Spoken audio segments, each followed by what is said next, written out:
Missing persons کی جب بھی بات آتی ہے it is always taken as an allegation that is linked with Pakistan's military forces, armed forces and military establishment. Specifically, I would attach high importance to your comments in response to this. Okay, how would you go about it? And what exactly Army Chief thinks as the head of this organization جب یہ missing persons کی کیونکہ intelligence officials intelligence جتنا بھی کوشش کر کے NAB کرتے ہیں دہشت گردوں کو, ان کی کلنگس کو بھی مسنگ پرسنس کے کھاتے میں ڈالا جاتا ہے. تو how would you go about it? کیا سوچتے ہیں آپ اس حوالے سے؟ جی ٹھیک. دیکھیں جی, مسنگ پرسنس کا جو ایشو ہے یہ ایک اہم مسئلہ ہے, ایک پیچیدہ مسئلہ ہے. اٹس ناٹ سو سمپل جتنا یہ پیش کیا جاتا ہے, اور but it's a very important issue.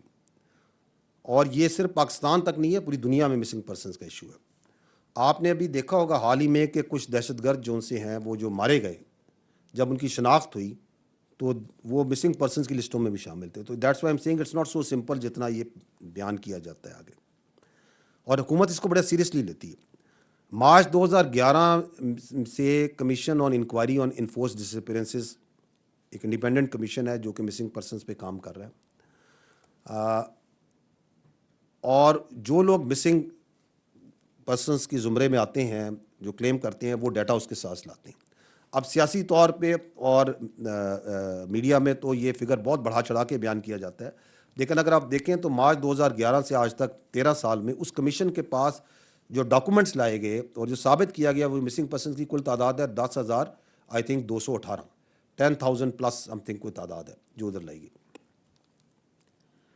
اور ان میں سے بھی لگ بھگ 80% تقریباً 7,940 کے قریب جو کیسز ہیں وہ مسنگ پرسنس کے اس کمیشن نے ان کو ریزالو کر لیا. دیٹ مینس کہ دے ہیو بین فاؤنڈ کہ وہ کدھر ہیں, وہ لوگ ٹریس ہو گئے ہیں, ان کو ریزالو کر دیا گیا ان کیسز.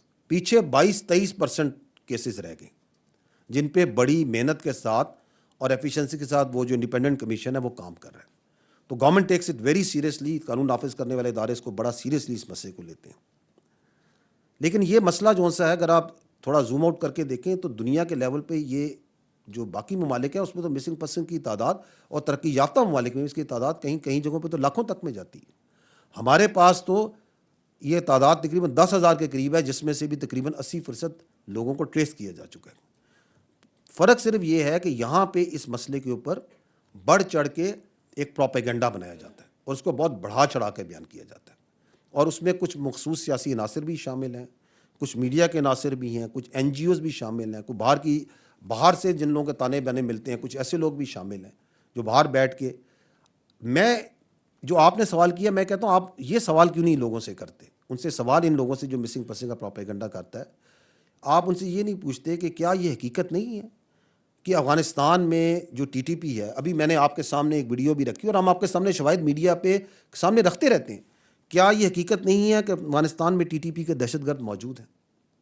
کیا یہ حقیقت نہیں ہے کہ وہ اپنی فیملیز کے ساتھ ہزاروں کی تعداد میں وہاں موجود ہیں؟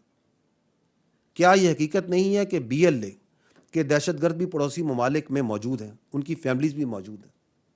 کیا ان کو وہاں پر پناہ گاہیں اور سہولت کاری نہیں پرووائڈ کی جا رہی؟ یہ حقیقت ہے, آپ سب جانتے ہیں. انہی لوگوں کو آپ مسنگ پرسنس کی لسٹ میں ڈال کے قانون نافذ کرنے والے اداروں کے اوپر ڈال دیں کہ جی یہ انہوں نے غائب کیے ہوئے. یہ کون سا آئین, کون سا قانون, کون سی منطق اس بات کی اجازت دیتی ہے؟ کیا یہ حقیقت نہیں ہے کہ پاکستان میں بہت سے بچے, بہت سے لوگ معاش کی وجہ سے, دوسری وجوہات کی وجہ سے اللیگلی بھی یہاں سے مائگریٹ کرتے ہیں, جاتے ہیں, بہت عرصے تک ان کے بارے میں کچھ نہیں پتہ چلتا, ان کو بھی آپ مسنگ پرسن میں ڈال کے قانون نافذ کرنے والے اداروں پہ ڈال دیں. یہ کون سے آئین اور قانون اور کون سی منطق کے مطابق ہے؟ کیا یہ حقیقت نہیں ہے کہ یہاں پہ بہت سے لوگوں نے اور مافیاز نے اپنی پرائیویٹ جیلیں بھی بنائی ہوئی ہیں, ان کو وہاں ڈال کے وہ بھی قانون نافذ کرنے والے اداروں پہ ڈال دیں؟ تو دیکھیں, ہمیں اس کو ٹوٹیلٹی میں دیکھنا پڑے گا. اس کی مثالیں آپ کے سامنے ہیں. ابھی گوادر پورٹ اتھارٹی کمپلیکس میں نے اپنی بریفنگ میں ذکر کیا, بڑا یہ دہشت گردانہ واقعہ ہوا. اس میں ایک دہشت گرد تھا B L A Majeed brigade کا, جان محمد.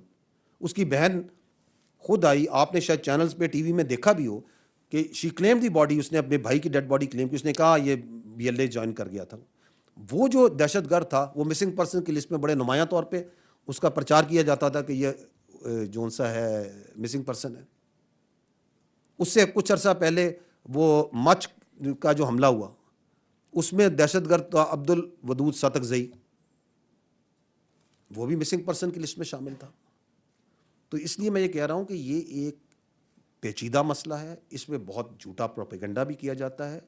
پلیز انڈرسٹینڈ کہ حکومت اس کو بہت سیریسلی لیتی ہے, اور جو کیس جینون کیس آتا ہے اس کے اوپر تمام ایجنسیز, قانون نافذ کرنے والے ادارے, سول ادارے اس پہ اپنا انپٹس دیتے ہیں, اس کو ٹریس کیا جاتا ہے, اور جب تک اس کو ریزالو نہیں کر دیا جاتا اس پہ کوئی چین سے نہیں بیٹھتا. اور جن لوگوں کا یہ ایشو ہے واقعی, جس کا کوئی بھائی بہن کوئی بچہ ماں باپ مسنگ ہو جائے اور نہ پتہ چلے, we understand how painful it is for that family, socially, legally, from all aspects, and government is trying hard to resolve that issue, اور اس کے لیے ہر ممکن کوشش کی جا رہی ہے.